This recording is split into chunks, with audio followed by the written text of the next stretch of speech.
বাংলায় বিধানসভা ভোটের পর সংসদেও তৃণমূলের দুর্গে চূড়ান্ত ধস নামাতে কোমর বেঁধে নেমেছে বিজেপি।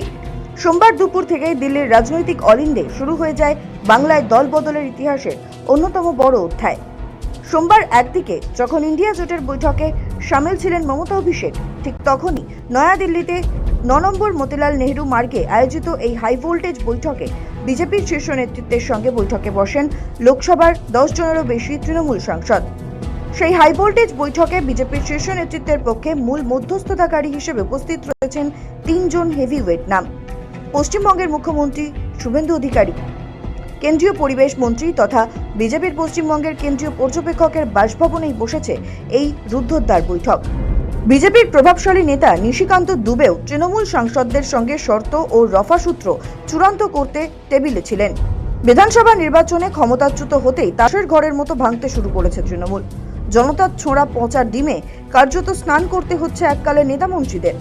কয়েকদিন আগেও যারা কার্যত বাঘে গরুকে এক ঘাটে জল খাওয়াতো, তাদের এখন যাচ্ছে তাই অবস্থা। বিধানসভার তো বটেই, সংসদেও তৃণমূলে শুরু হয়েছে মুষল পর্ব। সোমবার দুপুরে দিল্লিতে কেন্দ্রীয় মন্ত্রী তথা বাংলায় বিজেপির পর্যবেক্ষক ভূপেন্দ্র যাদবের বাড়িতে বৈঠকে বসেন মুখ্যমন্ত্রী শুভেন্দু অধিকারী। সেখানে উপস্থিত ছিলেন লোকসভার 10 জনেরও বেশি তৃণমূল সাংসদ। তবে শুধু এরাই নয়, পদ্মফুল তোলার প্রস্তুতি শুরু করেছেন আরও বহু তৃণমূল সাংসদ। তবে তার আগে নিজেদের রাজনৈতিক আখের গুছিয়ে নিতে বিজেপির থেকে বেশ কিছু প্রতিশ্রুতি আদায় করে নিচ্ছেন সাংসদরা।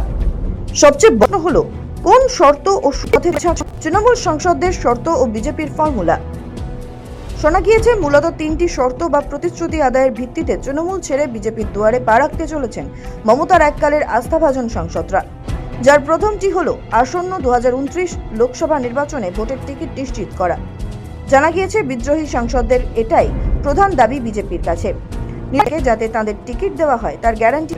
দ্বিতীয়ত, ভোটের পর গোল্ড থেরাপি। বেশি টিমে অভ্যর্থনা হওয়ার সম্ভাবনা। দিল্লির হাই ভোল্টেজ বৈঠকে বিজেপি প্রার্থনা করেছেন সাংসদরা, কারণ তারা ছাড়লে রাজ্য সরকার, তাই প্রত্যেকেই দিল্লির হাই লেভেল কেন্দ্রীয় নিরাপত্তা দাবি করে। সাংসদদের মধ্যে অনেকেই রীতিমতো শুধুমাত্র টিকিট। সূত্র বলছে বিজেপি জোট সরকারের দাবি জানানো হয়েছে। রফাসূত্র বৈঠকে কারা বৈঠকে হাজির ছিলেন উপাধ্যায়, শতাব্দী রায়, কালীপদ সরেন, অর্থ ভৌমিক এবং সরকার আড়ালে আগেই কথা দিয়ে রচনা বন্দ্যোপাধ্যায় 3 জন লোকসভা সাংসদের সঙ্গে যোগাযোগে রয়েছেন মুখ্যমন্ত্রী শুভেন্দু। একাধিক নেতা ভূপেন্দ্র যাদব কেন্দ্রীয় পরিবেশ মন্ত্রী। 26-এর বিধানসভা নির্বাচন সাফল্যের নেপথ্যে তার গুরুত্বপূর্ণ ভূমিকা করেন দলের অনেকেই। ভূপেন্দ্র বাসভবনের বিধানসদেরা কনস্টিটিউশন ক্লাবে এক কাছেন সোনিয়া। একটা দূরেই নতুন জোট হন তৃণমূলের বিদ্রোহ। সময় কলকাতা। দলের পর তারা তৃণমূলের চরম নয় এনডিএ শরিক চিঠি দিলেন, সরকারকে বড় সিদ্ধান্ত। এই চিঠি দিলেন কাকলি।